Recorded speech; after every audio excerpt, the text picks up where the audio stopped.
Cenjene dame in kolegi, spoštovani gostje, ki tako zgledno sodelujete pri nastajanju in branju revije Dileme in s tem podpirate to izvrstno čtivo. Ob meni je direktor Študijskega centra za narodno spravo, dr. Tomaž Ivešič, in še malo naprej urednik revije, cenjeni kolega dr. Renato Podbersič. Dileme so izjemna strokovna zgodovinska revija, ki s svojimi avtorji in članki posega v novejšo slovensko zgodovino, zlasti tisto, ki je manj znana ali celo zamolčana. Torej tisto, ki je raziskovalci v preteklosti niso smeli, zmogli ali pa hoteli obravnavati. Zato Dileme vnašajo svežino in pogum v slovenski prostor. Raziskovalna širina, ki sega tudi v zamejstvo in izseljenstvo, je v prispodobi kot oranje včasih skoraj betonsko trde ledine slovenske preteklosti in sejanje zgodovinske resnice, tiste, ki na koncu obrodi sadove tako, da družbo in narod v celoti osvobaja urokov totalitarizmov in prispeva k demokraciji. Tokrat so se snovalci revije prvič tematsko posvetili novemu izzivu, 30-letnici slovenske države. Razloge, prehojeno pot in ambicije revije Dileme pri raziskovanju osamosvojitvene dobe nam bo predstavil direktor Študijskega centra za narodno spravo in odgovorni urednik revije, dr. Tomaž Ivešič. Prosim. Hvala lepa za besedo. Lepo pozdravljeni vsi prisotni. Vesel sem, da smo se tudi fizično zbrali na predstavitvi znanstvene revije Dileme, ki jo Študijski center za narodno spravo izdaja od leta 2017. Izdajali smo do sedaj 2 številke letno, to je tudi ambicija za naprej. Jaz sem prevzel vodenje institucije oktobra lani in nekako si eden izmed ciljev delovanja na Študijskem centru izbral tudi posodobitev in nadgradnjo revijo Dileme, ki smo jo sedaj dogradili iz zdravih temeljev, ki jih je revija imela že od leta 2017. Nekako smo si zadali, da bi še naprej, se pravi, izdajali 2 številke letno, medtem ko bi vsaj ena številka bila tematska, ki bi bila posvečena obeležitvi večjih obletnic ali pa večjih dogodkov iz zgodovine. Za leto 2021 smo nekako tudi širše izbrali 2 dogodka, ki jih je bilo pomembno obeležiti.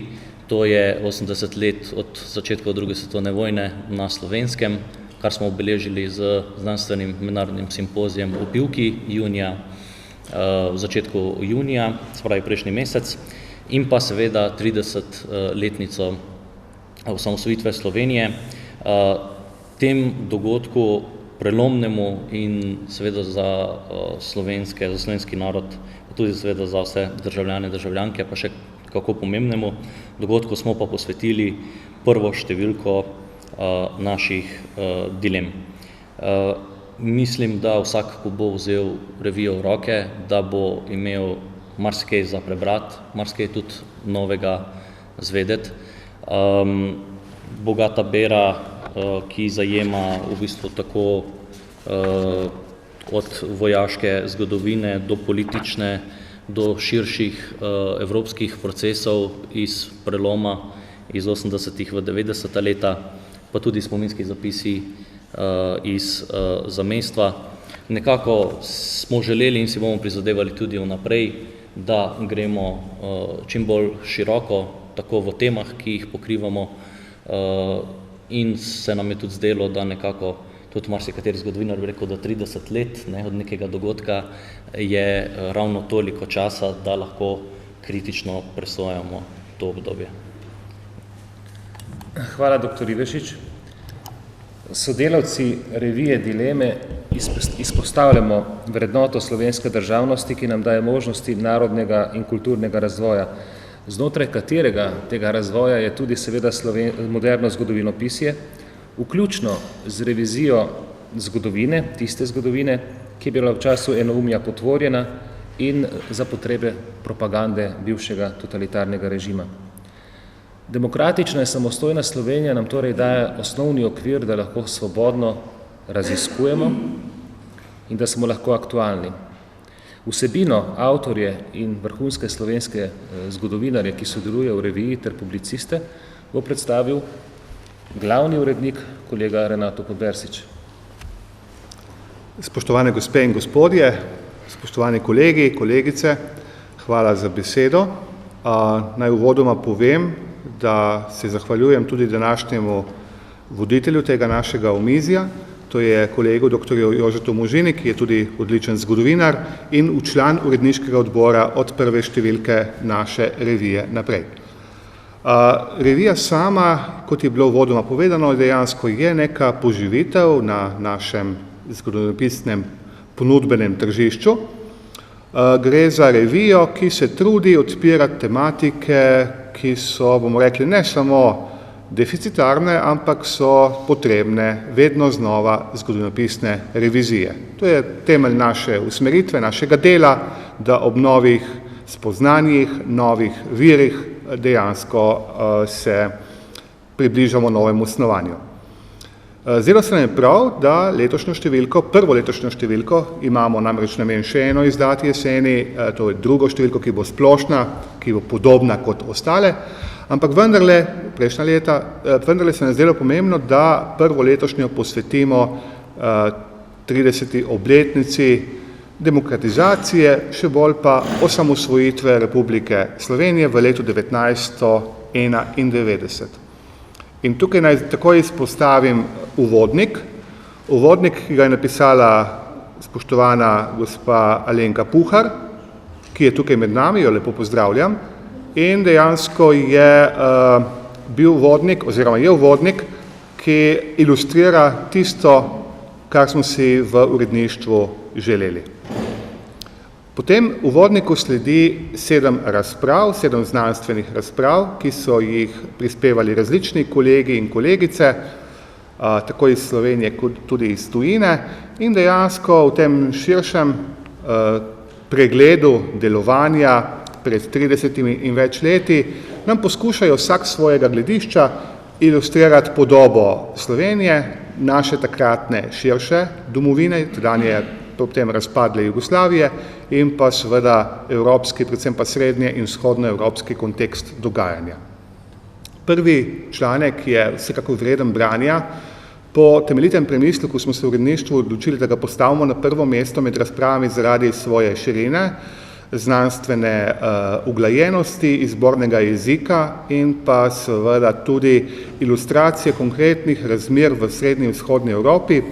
Prispevek je napisal kolega dr. Aleš Maver, ki je tudi med nami in ga lepo pozdravljam, in sicer da govori o razkroju sovjetskega satelitskega sistema in posledični demokratizaciji vzhodne in srednje Evrope.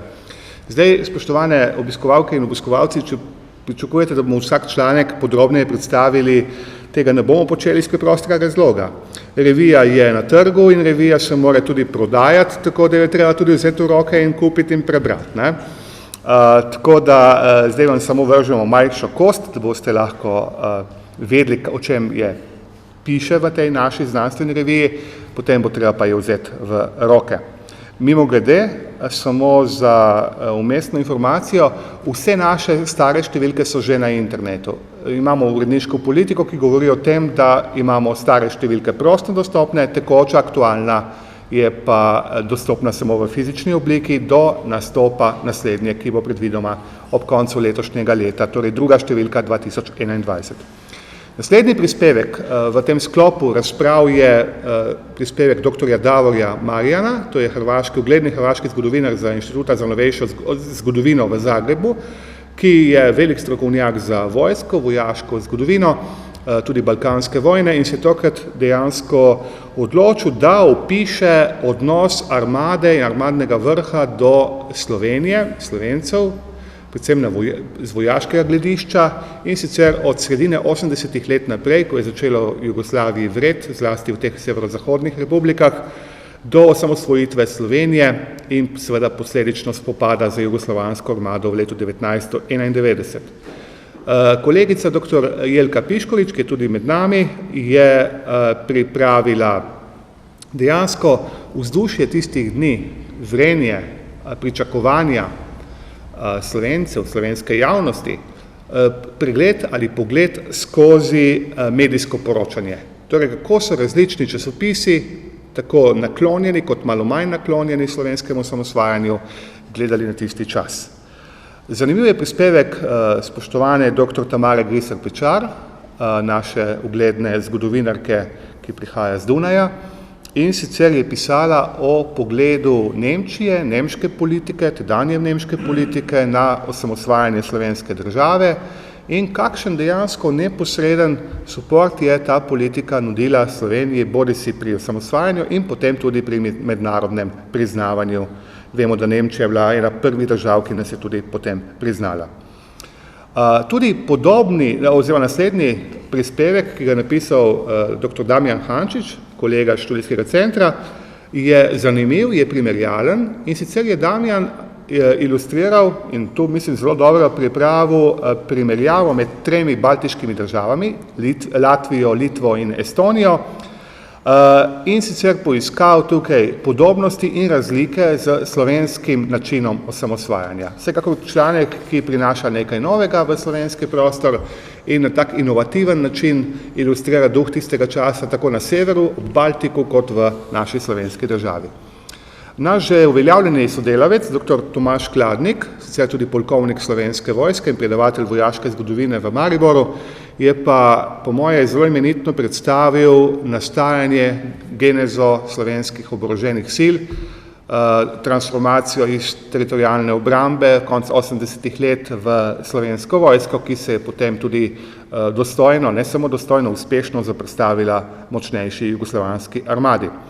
In prispevek, ki je na koncu teh znanstvenih pogledov, je pa prispevek dr. Matevža Tomšiča, profesorja dr. Matevža Tomšiča, ki je, kot veste, sociolog, politolog, skratka ni zgodovinar. Posebej smo ga veseli, ker prinaša nek nov pogled, prinaša pogled, ki je svež, ki je sociološko-antropološki in sicer govori o sistemski transformaciji slovenske družbe, o začetnih uspehih, potem njenem zaostanku oziroma zastanku te transformacije in tranzicije in išče predvsem sociološke razloge, zakaj je bila ta tranzicija taka, kot je bila in opozarja na pomanjkljivosti tovrstne tranzicije. S tem zaključujemo oddelek razprave, v katerem je 7 prispevkov. Začnemo ga s naslednjim razdelkom, ki je nekako že tradicionalen v naših dilemah, to je razdelek spominski zapisi, ki ga je pripravil spoštovani kolega, upokojeni častnikar iz Trsta, Ivo Jevnikar. Ivo Jevnikar je na podlagi osebnega arhiva in svojih spominov pripravil imeniten pogled na slovensko pomlad in osamosvajanje Slovenije v luči naših zamejcev iz Italije, ki so ne samo, bomo rekli, podpirali, ampak tudi dejavno sodelovali pri tako demokratizaciji kot osamosvajanju Republike Slovenije. Vloga tukaj kolega Iva Jevnikarja je bila predvsem pri opisu delovanja stranke Slovenske skupnosti, kot vemo, še danes edine zbirne slovenske stranke v Republiki Italiji in njeni vlogi pri omenjenem procesu. Vsekakor vabim, da preberete ta zapis, ker je neke vrste zgodovinski dokument sam po sebi. Nadaljujemo z naslednjo rubriko, ki jo imamo tudi že nekako utečeno v naši reviji, to je rubrika predstavljanja pomembnih ljudi, ki so zaznamovali slovensko preteklost tako doma, kot v tujini, kot v zamejstvu. In žal biološka ura nam vsem bije, zdaj je odbila profesorju doktorju Edvardu oziroma Ediju Gobcu iz Clevelanda, imenitnemu slovenskemu znanstveniku iz Združenih držav Amerike, ki je veliko naredil za popularizacijo naših rojakov ne samo v Ameriki, ampak predvsem v Združenih državah Amerike, predavatelj, univerzitetni avtor številnih knjig in človek, ki je na marsikaterem humanističnem področju med Slovenci v Ameriki oral ledino. Žal nas je pred par meseci zapustil in tokratni spominski zapis je njemu posvečen. In revija se zaključuje kot tradicionalno s 3 recenzijami 3 imenitnih knjig, ki jih velja vzeti v roke. In sicer je kolega dr. Matic Batič pisal o vojnih veteranih in fašizmu v medvojnem evropskem kontekstu. Knjiga je sicer izšla v angleščini, ampak recenzija je v slovenščini. Dr. Tomaž Kladnik, danes že omenjeni, polkovnik Slovenske vojske, je recenziral knjigo kolegice Mirjam Dujo-Jurjevčič, ki je pisala o revolucionarnem nasilju na Južnem Notranjskem. Knjiga je šla ob koncu lanskega leta na Študijskem centru za narodno spravo. In dr. Milko Mikola, prvi direktor Študijskega centra, danes že upokojeni zgodovinar iz Celja, je recenziral knjigo dr. Mateje Čoh-Kladnik, to je kolegica iz Maribora, ki se ukvarja predvsem z pravosodno zgodovino, torej zgodovino sodišč, in je pred pol leta, torej po koncu leta 2020, izdala imenitno knjigo Narod sodi o dejansko zgodovini slovenskega sodišča narodne časti, ki je bil nek endemit, posebnost slovenska v poletnih mesecih 1945. S tem je revija se zaključuje. Vabim vas, da jo vzamete v roke, na 250 straneh boste imeli kar nekaj spodobnega branja, vse tako upam. Dovolite, da se z tega mesta zahvalim vsem piscem in piskam, oziroma tistim, ki ste prispevali svoje prispevke, vsem spoštovanim kolegom iz uredniškega odbora, ki je mednarodno zastavljen, in vas vabim k nadaljnemu dobremu sodelovanju. Hvala lepa. Hvala vam, dr. Persic, za to zanimivo, barvito predstavitev, ki dejansko pritegne vsakogar, ki ga malo zanima slovenska zgodovina. Študijski center za narodno spravo s tako izdajo revije Dileme seveda stopa na pot, kaj ne rečem, reprezentativnega, raziskovalnega organa ali bolje institucije v Sloveniji, ne le za zgodovino totalitarizmov, kar je bil začetek, ampak tudi za recimo najnovejšo slovensko zgodovino. Izkoriščam pa to možnost, ta privilegij, ker je med nami tudi, kaj ne rečem, prvo pero slovenskega novinarstva, gospa Alenka Puhar, ki je prispevala ta uvodni prispevek, da morda nekoliko, vsaj nekako oriše, potrosi nekaj soli na naše zanimanje. Dr. Puharjeva, izvolite tukaj naprej. Dobar dan vsem skupaj. Ja, tako pisali ste o tem, kako so Slovenijo takrat v Jugoslaviji zelo temačno, razen Bleda, videli tisti tujci, ki so Slovenijo takrat obiskovali, in kako se je to vendarle spremenilo, ne črno-belo, po letu 90. Ja, to,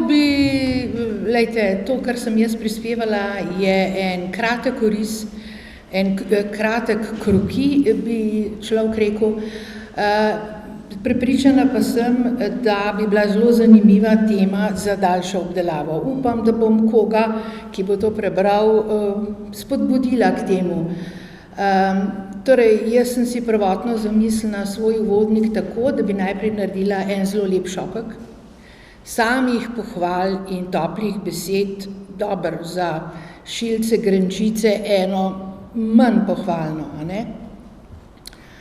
Potem bi pa spregovorila o resnejših, tehtnejših, težavnih stvareh, ki nas skozi to tranzicijo mučijo.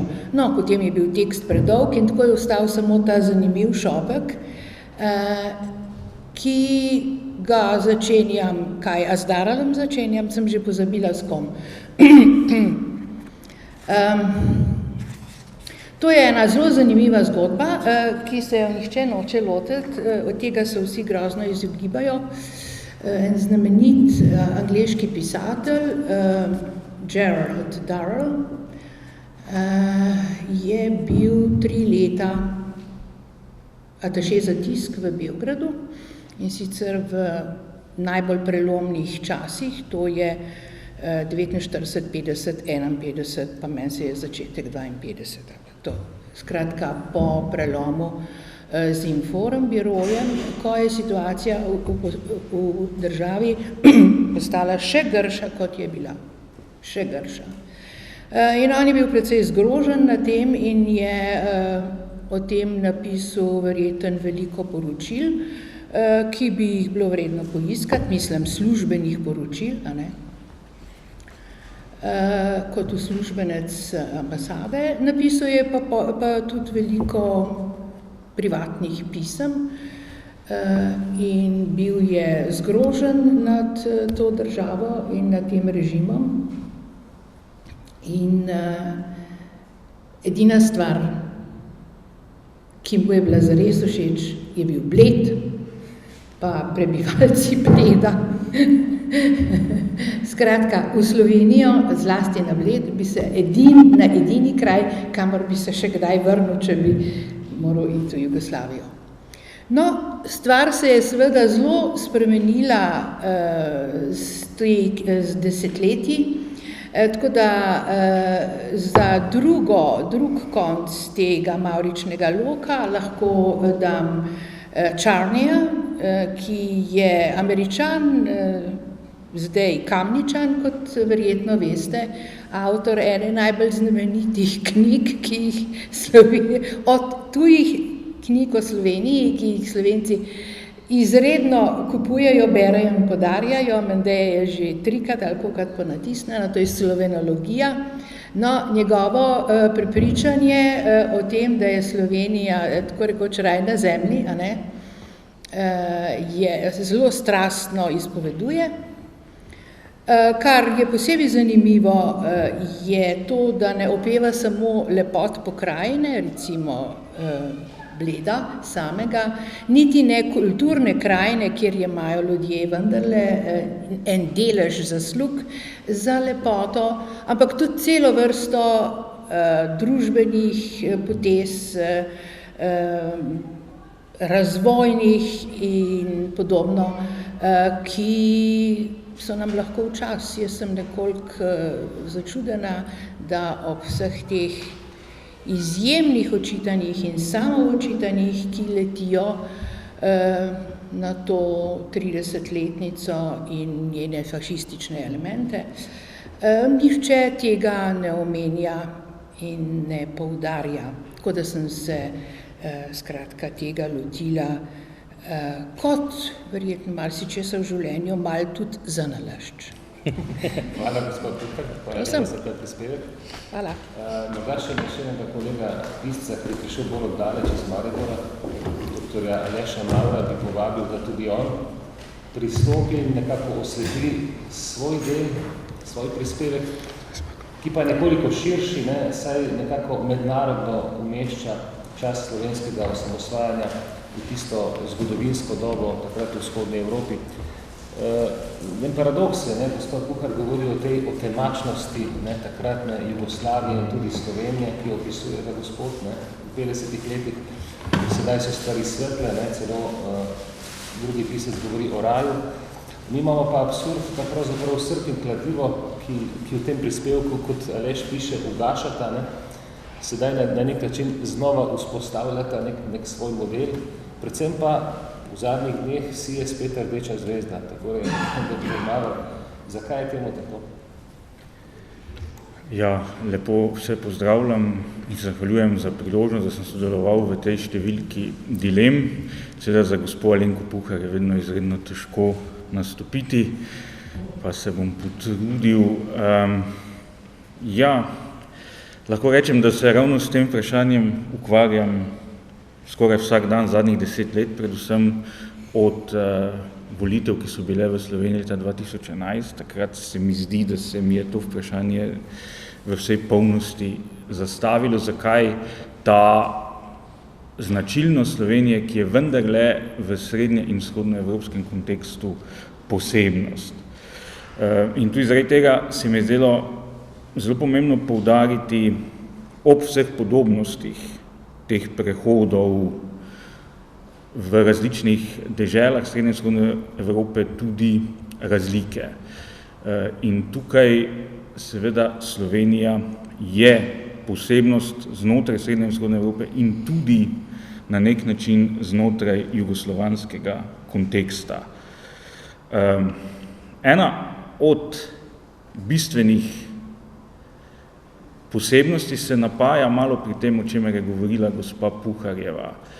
Zdi se mi da je Slovenija, ki je v Jugoslavijo prišla, preko ne po naključju, ne moremo reči, da je to bil leta 1918 neki naravni prehod in dopolnitev neke prejšnje zgodovine, je vendarle v Jugoslaviji našla nekaj, kar je ljudem bilo všeč. In to je bilo to, da ne glede na to, kako so te južnoslovanske državne tvorbe v absolutnem smislu kotirale, je bila Slovenija, ali ta del Slovenije, ki je spadal v Jugoslavijo, tam vedno najrazvitejša. Ne glede na to, torej, ali je bila Jugoslavija srednje razvita ali nerazvita ali zelo razvita. In mislim, da je to eden tistih glavnih razlogov, ki Slovence nekako danes navdaja z žalostjo, zato ker je ta čas, ko so bili vedno prvi na gnoju, minil. Ker to je bila tudi bistvena razlika z njihovim obstojem v Habsburški monarhiji, kjer je bila Kranjska recimo med najmanj razvitimi pokrajinami avstrijske polovice Jugoslaviji, pa torej se to spremeni in postanemo dejansko najrazvitejši. Mislim, da je to eden od odgovorov na vprašanje, zakaj je Slovenija posebnost. Druga bistvena komponenta, o kateri sicer v tem prispevku ne govorim veliko, pa je seveda, da je bila slovenska izkušnja v zgodovini taka, da je bilo treba stopiti skupaj pred grožnjo tujcev, predvsem severa in zahoda. In ta izkušnja je bila enostavno, da se domačih ljudi ne sme kritizirati. In zdaj imamo med drugo svetovno vojno in takoj po njej blazni izziv temu, zato ker se zgodi revolucija, ki je zelo nasilna in ki je tudi avtohtona, ki jo izvedejo v veliki meri Slovenci sami. In za slovensko zgodovinsko pamet je nepredstavljivo, da bi se s tem izzivom soočili, oziroma da bi ta izziv poimenovali s pravim imenom. In zato je tudi po letu 1990 bilo zelo veliko energije posvečeno temu, kako se izogniti soočenju s tem zgodovinskim paradoksom, oziroma s tem izzivom, ki enostavno za Slovence predstavlja dejansko katastrofo, ker bi bilo treba povedati, da na neki točki je pomemben del slovenskega občestva krenil popolnoma narobe. In to, glede na zgodovinske izkušnje od prej, nam gre težko od rok. In jaz tukaj vidim pač glavni razlog za slovensko posebnost. Ki je včeraj do dobra sprav drž, ne? To pa ni posebnost, to so vremenski pojavi. Hvala, dr. Maver. Pridite, gospod Koberzič, nazaj. Zdaj gremo seveda proti zaključku te naše predstavitve. Vprašal bi vam tako, kaj snujete za prihodnost? Dr. Ilešič, vas prihodnost študijskega centra, dr. Koberzič, vas pa, kaj bo v prihodnji številki? Nekaj se že dogaja, ne? Ja, na Študijskem centru za narodno spravo imamo za letos kar pester program, ki vključuje več predavanj, okroglih miz in pa tudi še kar nekaj konferenc. Vse večji poudarek je seveda na znanstveno-raziskovalnem delu in mislim, da ne glede na epidemijo, ki nam je sicer seveda kot zgodovinarjem precej otežila naše delo, arhivi so bili v bistvu zelo dolgo zaprti, tudi če računamo že v bistvu še lansko leto, se mi zdi, da nam je vseeno uspelo ohraniti visok ritem produktivnosti, kar se kaže v bistvu tudi v dilemah, v naših izdanih monografijah. Lani jih je bilo 5 in pa, se pravi, dvojna številka dilem, se pravi 6 skupaj. Za letos tudi načrtujemo vsaj 2 monografije in seveda še eno številko dilem, tako da bomo veseli, če nas boste spremljali še naprej in iskreno upam, da še vedno v takšni obliki. Hvala lepa. Dr. Bersič. Torej, ob koncu, hvala vsem, ki ste prišli, hvala obema sogovornikoma, ki sta v bistvu vse povedala in še več. Naj ob tem vas še enkrat vabim k branju dilem. Dileme res je, bodo išle še ena številka, torej druga številka 2021, tako je predvideno, ob koncu letošnjega leta. Prispevki se že zbirajo, če je med vami potencialni pisec, se ga ne bomo branili.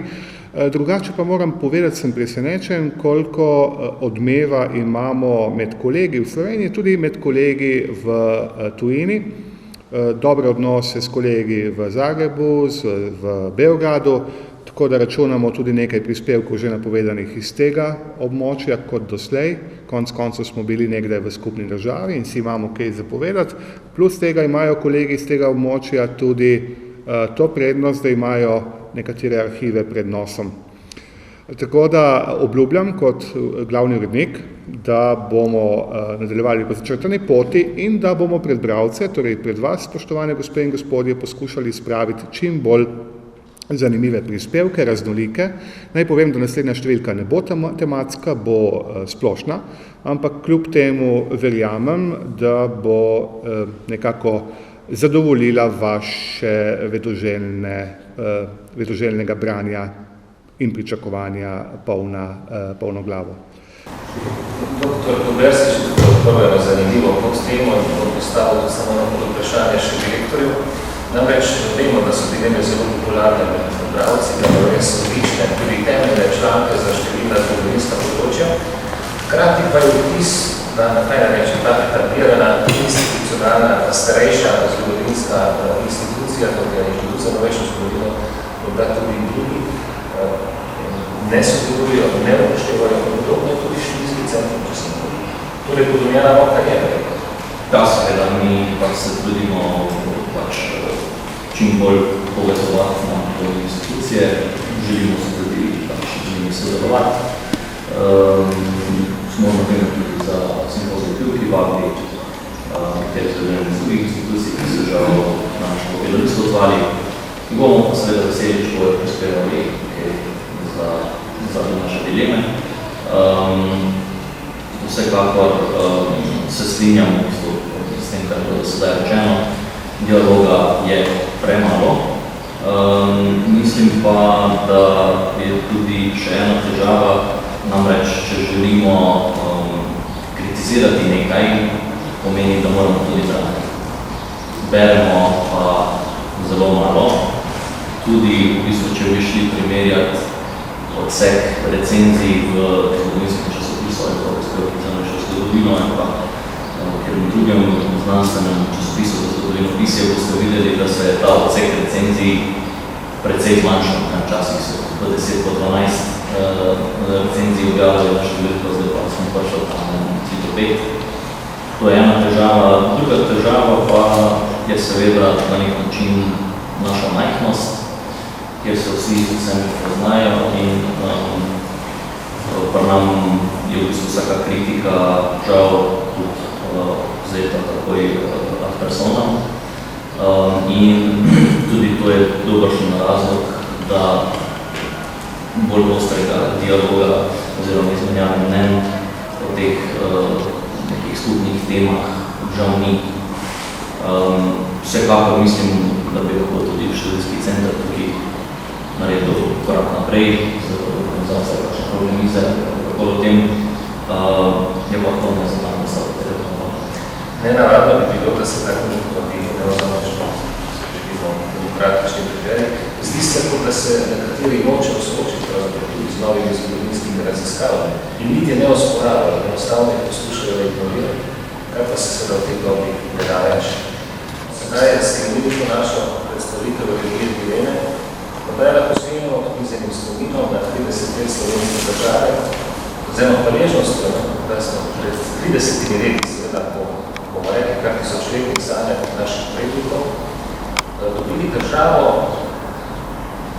po tako idiličen način, po slovenskem plebiscitu, da se je velika večina odločila, da želimo imeti državo in potem v obrambni vojni, ki je velika ravno zato, ker je bila kratka in ker je tirala relativno malo žrtev, Torej, s tem se zaključujemo našo predstavitev. Hvala vam za udeležbo, hvala tudi vam, ki ste to gledali in delite dileme, ki so res dobre. Čisto za konec bi pa se rad zahvalil osebju, sodelavkam in sodelavcem Muzeja novejše zgodovine Slovenije in čudoviti kritiški dvorani, ki so nam prostor prijazno odstopili za predstavitev revije Dileme. Hvala lepa in naslednje.